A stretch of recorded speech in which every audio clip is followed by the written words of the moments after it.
भविष्य की आँख में कैसे जो जो मतलब कि हमारे समय के मस्तिष्क हैं, वो मस्तिष्क हो सकते हैं वो कितने पर्दे में हैं, कितने गुम हैं कि हमारे जैसे ज़हीन लोगों तक भी उनकी जो है कि रसाई कर रहे हैं। तो ये चीज़ मुझे तो परेशान करती है, लेकिन मैं जानता हूँ कि उसके क्या कारण है। बस मैं सर्च कर रहा हूँ, तब शुरू करिएगा। प्रवेश सागर की है जो मेरे इस समय के मनोभाव के करीब है। पंक्तियाँ हैं, जन्म चाहिए, जन्म चाहिए, हर चीज़ को एक और जन्म चाहिए। क्या बात, क्या बात। तो ये दरवाजे पे लगेगा, मैं पोस्टर बनाऊंगा, जन्म चाहिए, हर चीज़ को एक और जन्म चाहिए। इस लिहाज से तो द्विजता ठीक है। हाँ, तो हर चीज़ को एक और जन्म चाहिए। कुमार वो जो अंतिम दशक में आने वाले कवि थे और नवे दशक 20वीं सदी के। हाँ, और क्या उनकी बहुत सारी कविताएं हैं। इस समय तो सर्वाधिक ज़हीन कवि तो चाव से पढ़ेंगे, बहुत उनको जरूर पढ़ना चाहिए। मैं तो हारता हूँ, जीतता हूँ, उदास होता हूँ अपने कवियों के पास जाकर। सब ये बहुत सुंदर बात आपने की, और मुझे लगता है कि इसने जितना सुकून दिया है ना इन कवियों ने, साहित्य ने, और जितने तरह के राज हमारे महफूज रखे हैं जेएनयू के पेड़ों ने, हाँ, उन पत्थरों ने, उन चिड़ियों ने, शायद इंसानों ने इस मामले में हमें निराश किया। और एक शेर है, यदि मुझे ध्यान नहीं है, कि जो एक लफ्ज़ की खुशबू न रख सका महफूज, जो एक लफ्ज़ की खुशबू न रख सका महफूज, मैं उसके हाथ में पूरी किताब क्या देता। जरा सर्च करिए क्रूरता, आपको याद है देख लेता हूँ। वह जो है कि उसकी आँख कितनी दूर तक जाती है। और ये कविता जब ये सरकार नहीं हुई थी, मतलब कि बाबरी मस्जिद भी नहीं हुआ थी, तब की कविता है। धीरे धीरे क्षमा भाव समाप्त हो जाएगा, प्रेम की आकांक्षा तो होगी मगर ज़रूरत न रह जाएगी। झड़ जाएगी पाने की बेचैनी और खो देने की पीड़ा, झड़ जाएगी पाने की बेचैनी और खो देने की पीड़ा। क्रोध अकेला न होगा, वह संगठित हो जाएगा। एक अनंत प्रतियोगिता होगी जिसमें लोग पराजित न होने के लिए नहीं, अपनी श्रेष्ठता के लिए युद्धरत होंगे।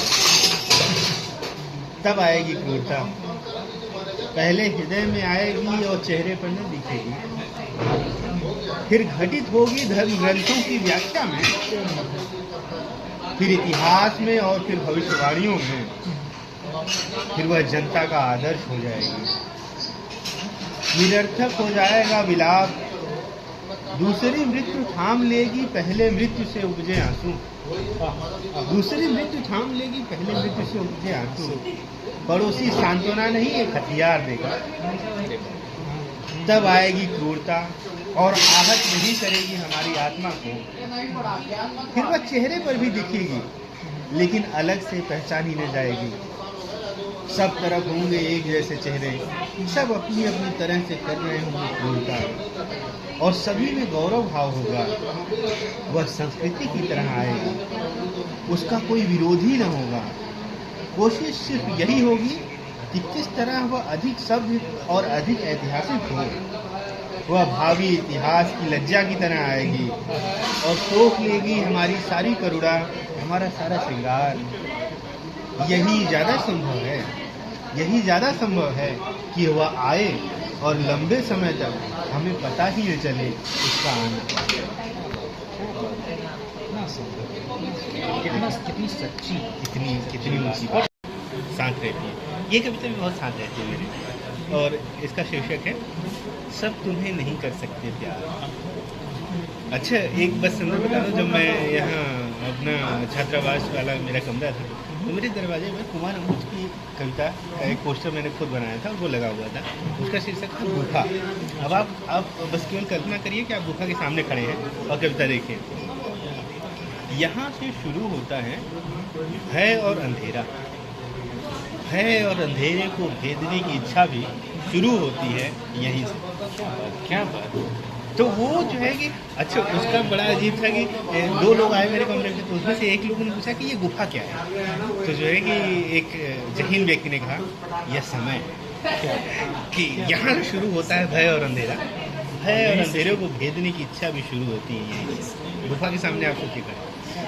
तो वो मेरे दरवाजे पे था। ये कविता है, सब तुम्हें नहीं कर सकते प्यार,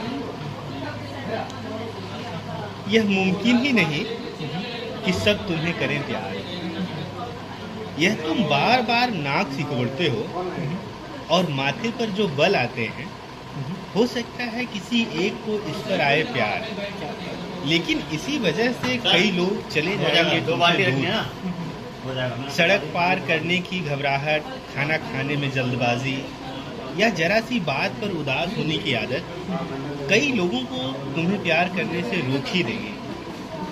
फिर किसी को पसंद नहीं आएगी तुम्हारी चाल, किसी को आंख में आंख डालकर बात करना गुजरेगा नागवार।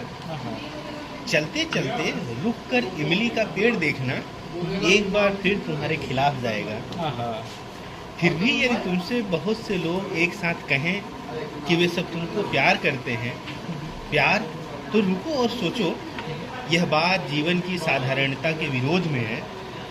यह होगा ही कि तुम धीरे धीरे अपनी तरह का जीवन जियोगे और अपने प्यार करने वालों को अजीब मुश्किल में डालते चले जाओगे।